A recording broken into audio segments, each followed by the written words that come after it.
makes day 5. Life after pregnancy. Crazy. Baby girl just stopped crying. We gave her a bottle. My milk has came in, and my titties are like back jiggling. Like they're not rocks no more. They're not rocks, and they actually look like, you know, breasts.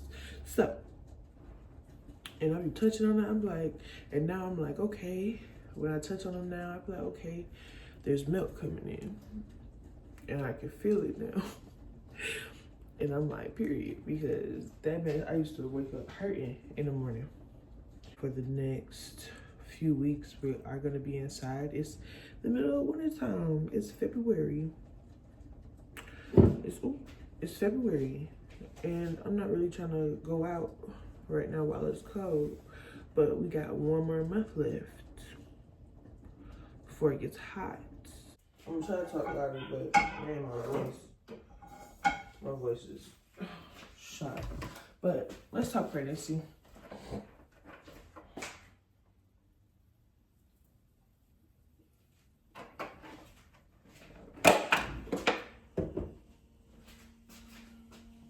So,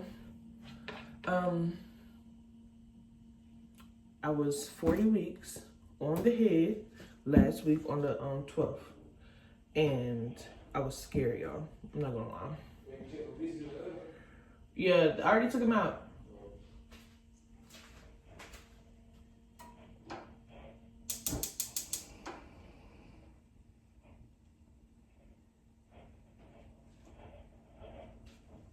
Yeah, I was scared, y'all.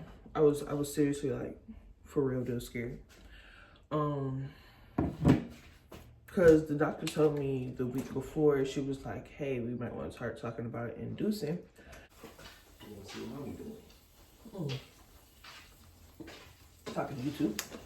YouTube? Yeah. Let's start back up. Y'all can't see though. They can see? Not yet. Oh, y'all can't see yet. I was already bouncing all around. Okay, so we was talking about inducing. Yeah, my doctor was talking about the week before. She was like, yeah, we gotta start thinking about inducing because you're gonna be full term, and we really don't want to go past 40 weeks. We really don't want to go past 40 weeks because, you know, the further you wait, the more risk you take. And I was like, yeah, I understand, but I wasn't really like ready to do all the inducing stuff. So I was like, I called the next day. It was a big old fiasco with the office because they scheduled me for another appointment, but it wasn't what I like needed. And I was trying to talk to the doctor, and doctor wasn't even there. But that's not what I needed doctor for. Like it was a lot of stuff. They messed up my appointment, took off the appointment that I had, because I had, you know, when you are later in pregnancy, you're supposed to see the doctor every week. So I had just seen the doctor that Tuesday when she was talking about inducing me. I was trying to get a new appointment, not to mess up my appointment that was for the next week, but to just get me in there for another day that week so I could talk about getting a membrane sweep.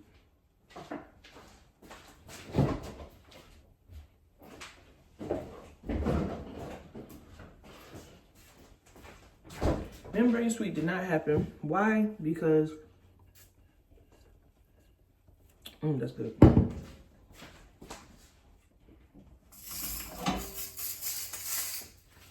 Membrane sweep did not happen. We got a butter, y'all, so it looked like I don't know what I'm doing, but I do. Gotta put some more oil on the pen. But yeah, could not do the membrane sweep because I was not dilated at all, not even 1 centimeter. Cervix was closed. So it was like, yeah, induce is gonna be for you. I mean, at the end of the day, it was all my decision on when I wanted to. But I didn't want my fear of what could happen hurt my baby. So I was like, you know what? I had to conquer some things. I had to conquer some things, and we went in. We went into the hospital on the 12th. I was at 40 weeks because I was like, you know what? I knew that dilation was already happening. She wanted to induce me on the 12th. I didn't want to risk her not being available if something would have happened over the weekend. So,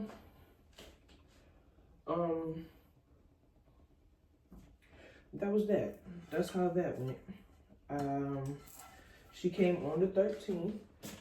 They gave me some type of inducing stuff. It was like a tampon.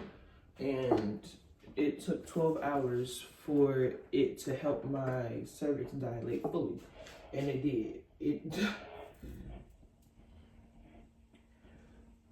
It dilated within the 12 hours, literally. I was about to give me the Pitocin to help contractions come. I didn't need that. I did not need that at all. I mean, they still ended up giving me some Pitocin to help the placenta come out, but I did not need that. She was here at 5:30. Literally 5:30. I went in around like 2. They didn't give me the medicine stuff until 5. I had her around 5. I didn't start feeling no contractions until like 8-ish. They started getting bad at 10. I got an IV of medicine at like around midnight. Only helped for an hour. That was crazy as well because they wanted me to stay still. I could not stay still because those contractions was coming in.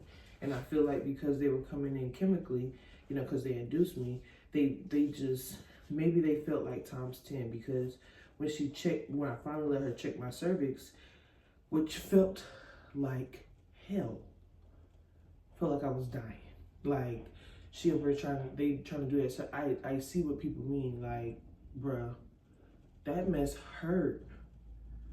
So the nurse attempted to do it the first time. Did it all types of wrong. Was not going for it the second time. I was not going for it. She was like, oh, by the way, I just put some grape juice and apple juice in here.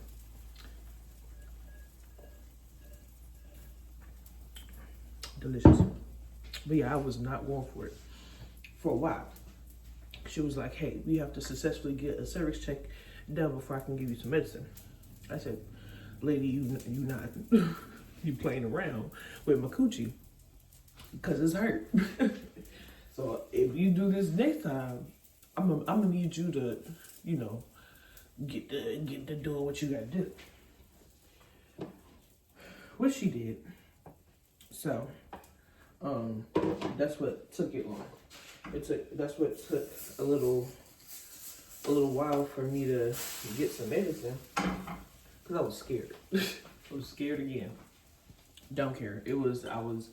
I don't regret those 2 hours of pain because of how much the pain was from the cervix check. The cervix check was way worse than the contractions, and that is saying something because those contractions was hurting me as well. So, midnight was when I got the IV medication. Felt that instantly. Only lasted about a good hour, and I was like, ooh, it's not even 2 o'clock yet. I was like, yeah, I'm feeling okay, but these contractions are coming back way too soon for me. And I didn't want to keep on pumping myself I didn't like how I would have to just pump myself each time. I just wanted it to just be a one and done. I wasn't trying to do no epidural. I wanted to see what I could handle before even getting it, to see if it was even that bad. It was that bad. So I was like, yeah, let me go ahead and get this epidural before stuff gets bad with this IV medicine. And I did. There's a lot of food. I'm only gonna do 4, 2 each, cause no.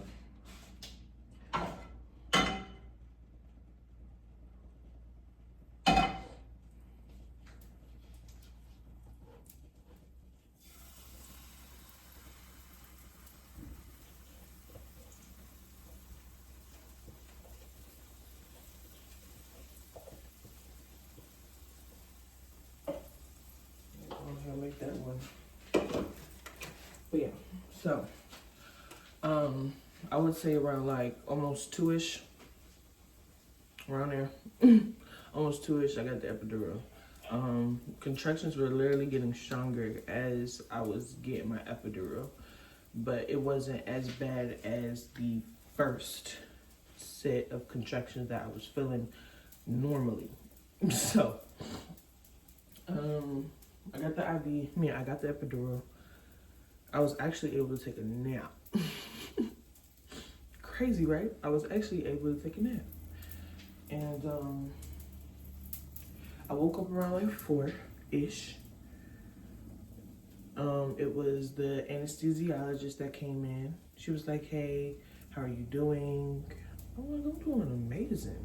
Like, bro, I'm doing amazing. Like, you would have thought like that girl that you seen maybe like 6 hours ago, you don't know her.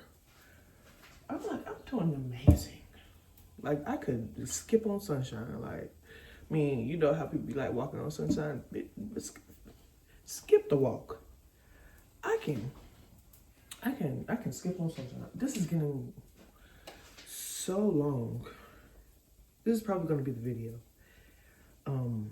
of us just making breakfast and talking about pregnancy. Cause I'm realizing how long this is getting.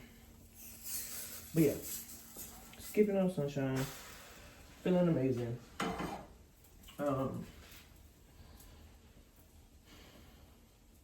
And she leaves, and then she comes back, and I'm like, hey, so I felt something pop. She was like, you did? Because she left, right before she left, she did my cervix check. I was at 6 centimeters. I was like, ooh, bit. So it had to be a little bit like around like 4:30 when she did that. She came back. I was like, yeah, I just felt something pop. She was like, you did? I said, yeah. She checked me again. She was like, ooh, so I feel head. I said, huh?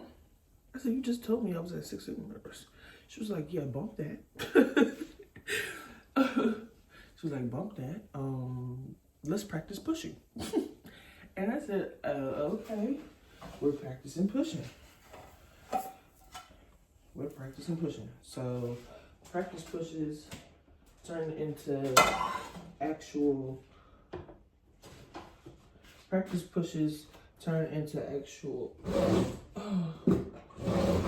like labor.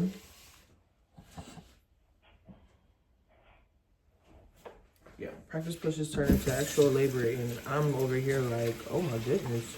I mean, I don't feel nothing because that epidural is working. It's doing what it said it had to do. It said it came to do. So, anybody, see, I'm a stubborn person myself. I be trying to see like what I can do. Sometimes I'm learning. I know we're all independent, but accept the help. That has been this whole journey. I have learned to accept the help. Cause I didn't used to back then. So, but yeah. So she was like, go ahead and do the practice contractions. I pushed a few times. She looked. She was like, okay, yeah. Her head is literally right there. And I said, oh shoot. So practice pushing actually turned into real pushes. but my doctor wasn't here yet, so the nurses couldn't really like go through with it for real, but she came right in time. And yeah, had baby. Ooh. That was about to be bad. But yeah, had baby girl at 5:36. Ever since this bird flu stuff, y'all, I've been looking at eggs so much different. Ooh, shoot, so much differently now. I'm like, what? I'm looking at each egg, like, what the hell is in each egg? I want to make sure y'all all look how you supposed to look.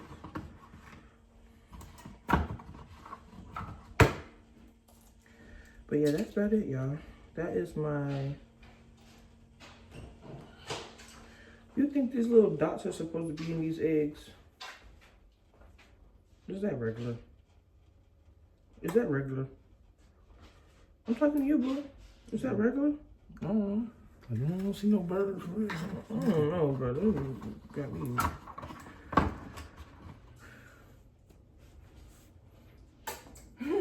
Hey, Looney. Come on. All right. But yeah, that was my story, though. I'm gonna come back when breakfast is done.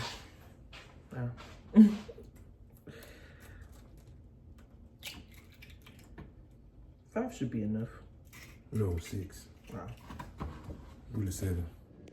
Okay, so we have cheese, eggs, cheese grits, pancakes, and bacon. I wanted to see how far I could get into the plate before I put a biscuit on my plate. Alright, but thanks for hearing my story. I don't know when another video will come. I guess this is just like as I want to pick up the camera. So yeah, I'll talk to y'all later.